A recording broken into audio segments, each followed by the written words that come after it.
This is the founding father of the Dutch East India Company, and his story is nothing short of shocking. Johan van Oldenbarnevelt wasn't just a politician. He was the driving force behind the creation of the world's first great multinational corporation. This sharp-minded lawyer became one of the most powerful statesmen in the Dutch Republic through a gamble that grew into a vast empire of ships, spices, and silver. When his company became a global powerhouse, its pursuit of profit unleashed both brilliance and brutality. But unlike the Dutch East India Company, its founding father met a shocking end that will leave you speechless. Background and early life of Johan van Oldenbarnevelt. Johan van Oldenbarnevelt was born in 1547 in the Dutch town of Amersfoort. It was a turbulent century in Europe. There were wars of religion, shifting alliances, and empires clashing for power. Into this chaos arrived Johan, the son of a reasonably well-off family, with enough means to give him a proper education. From early on, he stood out for his sharp mind and a restless ambition that didn't sit still for small-town life. His education was as international as it gets for a young Dutchman of that time. He studied law at Leuven, then traveled further afield to universities in Heidelberg, Bourges, and even Padua in Italy. These weren't just academic detours.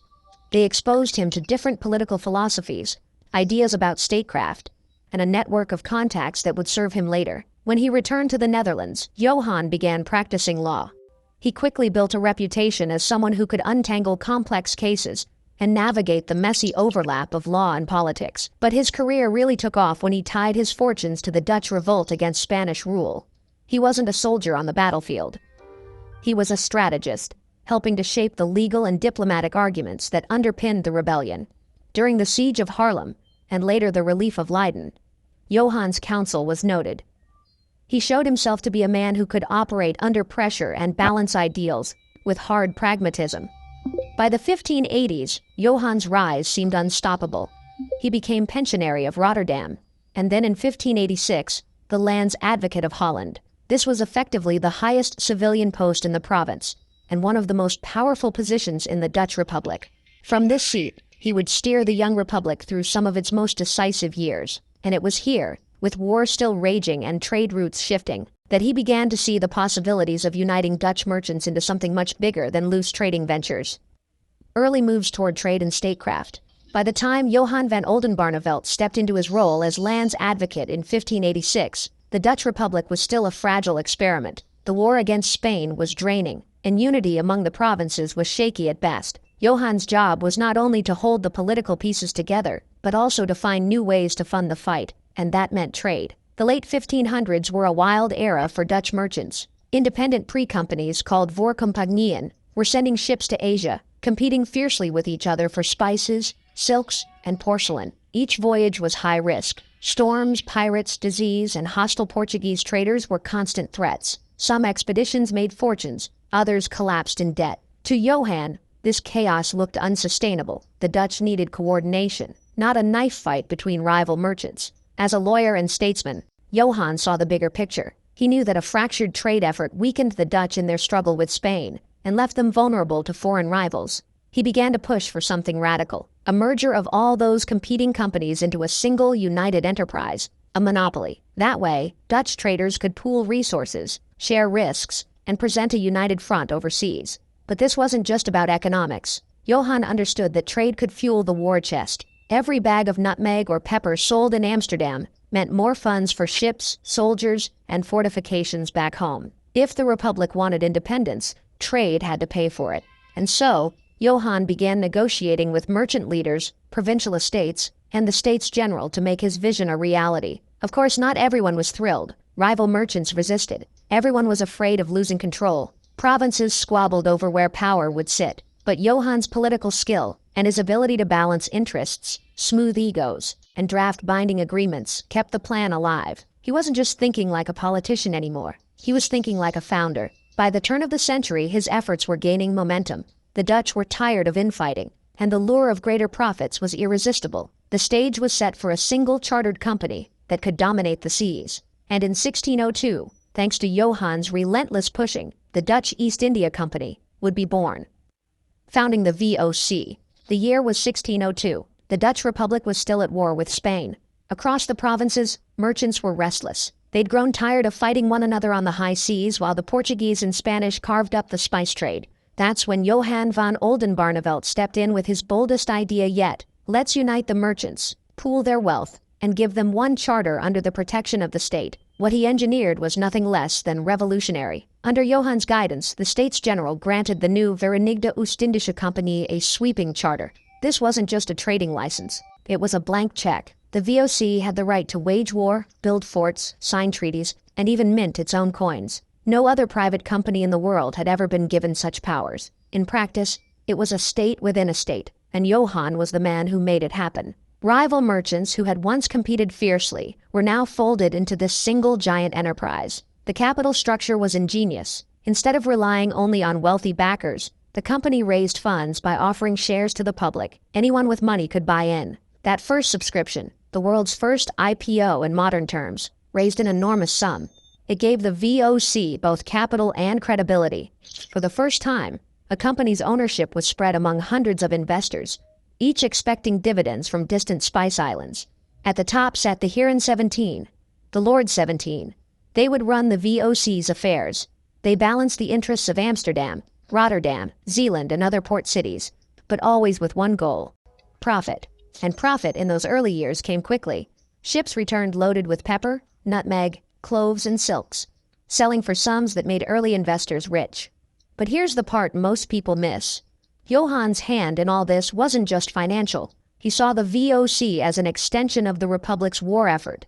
Every fortified trading post abroad wasn't just about commerce. It was a strike at Spain and Portugal to break their grip on global trade routes. The VOC, in Johan's mind, was both a business and a weapon. Still, with such sweeping powers, cracks began to appear early. Some governors abroad acted like kings. Forts turned into mini-states. Local resistance to Dutch monopolies grew fierce. And VOC ships often needed cannons as much as cargo holds. The marriage of profit and power was intoxicating, but also dangerous. For now, though, the gamble worked. By the mid-1600s, the VOC was turning enormous profits and securing its place as the backbone of Dutch wealth. Amsterdam blossomed into a global financial hub, and its stock exchange buzzed with VOC shares. While investors toasted their dividends, Johan must have felt vindicated. His great experiment was alive, but success comes with a cost. The VOC's rapid rise would soon reveal both its genius and its dark side. Rise and golden age of the VOC. Once the ink was dry on that 1602 charter, the VOC wasted no time showing the world what it could do. In its first decade alone, dozens of ships sailed out from Dutch harbors bound for Asia. Their holds were stacked with silver, and hopes of returning with spices worth 10 times the investment. And for a while, it worked like magic. Investors at home were stunned at the profits. Dividends of 20, even 40%, weren't unheard of. The company quickly became the pride of the Dutch Republic. But the VOC wasn't just a fleet of trading vessels. It became something far more powerful. In 1619, the company founded Batavia, today's Jakarta, on the island of Java. This wasn't a trading post. It was a fortified city, complete with warehouses, defenses, and administration buildings. From here, the VOC could control trade routes across the Indonesian archipelago. Batavia became the beating heart of Dutch power in Asia. Control of the spice trade was the ultimate prize, and the VOC pursued it with ruthless focus. On the Banda Islands, the only place on Earth where nutmeg grew, Dutch forces waged brutal campaigns to eliminate competition. Local resistance was crushed, often with shocking violence. Entire communities were wiped out or enslaved to secure a monopoly. For investors back home, it was easy to ignore the blood behind the profit margins. For the people in Asia, the VOC was not just a trader, but a conqueror. And yet, for decades, this strategy worked. Dutch ships dominated routes from the Cape of Good Hope to Japan. The company secured clove supplies from the Moluccas, cinnamon from Ceylon, textiles from India, and tea from China. Each product was funneled back to Amsterdam and fed Europe's growing appetite for exotic goods. Above all, it cemented Dutch wealth. Ordinary citizens could now speculate on global trade, something unheard of just years earlier. The VOC's success rippled far beyond the trading floor. Dutch shipbuilding thrived to meet the company's demand for sturdy vessels. Ports like Amsterdam and Middelburg bustled with workers, sailors, carpenters, and merchants. The money flow financed Dutch art, science, and architecture, In short, it fueled the Netherlands' golden age. Without the VOC, Rembrandt's patrons and the canals of Amsterdam might never have existed. But even in its glory, there were cracks. Corruption seeped into the company's sprawling bureaucracy. Governors overseas often grew rich by skimming profits or running side deals. Communications between Amsterdam and Batavia took months, meaning directors in Holland had little control over what their men were doing half a world away.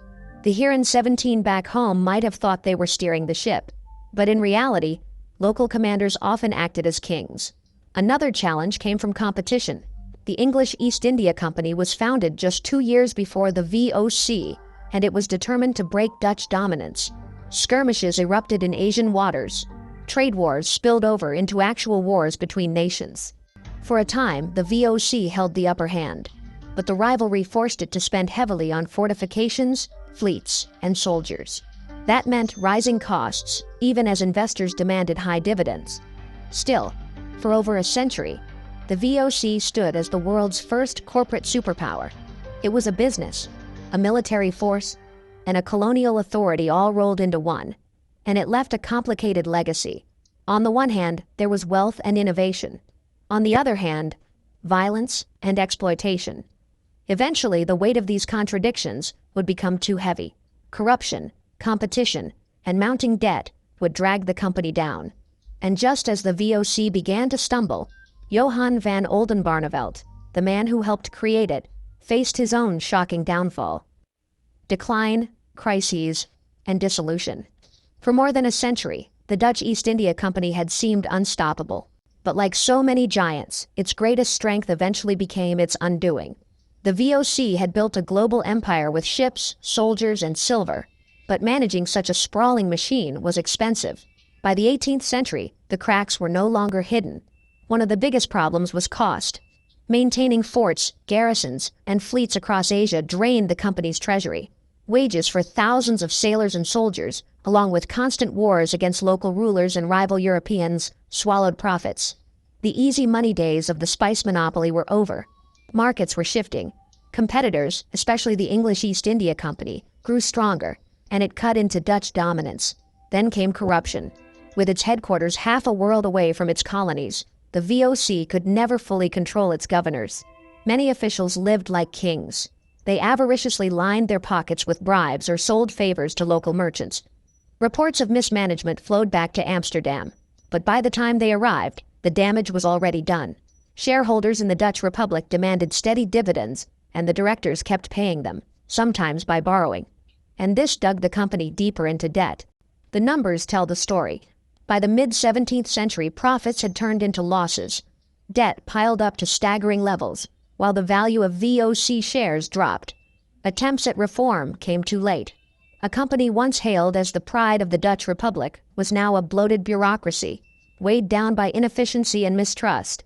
Meanwhile, Johan van Oldenbarnevelt, the man who had pushed for the company's creation, never lived to see this decline. His own story had already ended in tragedy. Back in 1619, political tensions with Prince Maurice of Orange boiled over. Johan's moderate stance in a fierce religious conflict, the Arminians versus the Contra-Remonstrants, left him isolated. Accused of treason, he was tried in a highly biased court. Despite decades of service to the Republic, Johan was sentenced to death. At 71 years old, he was executed by beheading in The Hague. It's a shocking twist. The founder of the Dutch Republic's greatest corporate weapon, the man who engineered its first multinational giant, was cut down by the very state he had served. His creation, the VOC, would survive for almost 2 centuries after his death. But by 1799, even that empire collapsed, and its assets were nationalized by the Dutch government. What began as a bold dream of unity and profit ended in bankruptcy, blood, and betrayal. And yet, the legacy of both Johan van Oldenbarnevelt and the VOC continues to echo in the way we think about corporations and capitalism today. A parting shot. When you look back at Johan van Oldenbarnevelt's story, it's impossible not to be struck by the ironies. Here was a man who fought for Dutch independence, who believed in law, order, and pragmatic compromise, and who engineered one of the boldest experiments in global trade. He gave the Dutch Republic a tool that turned it into a world power. And yet, his own life ended without honor, with an executioner's sword on a cold morning in The Hague. The VOC itself followed a strangely similar arc.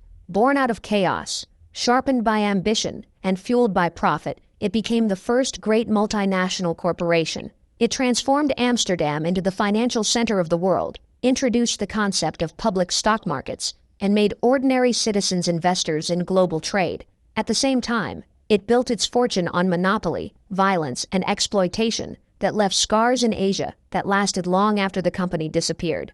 By the late 1700s, the VOC collapsed under its own weight.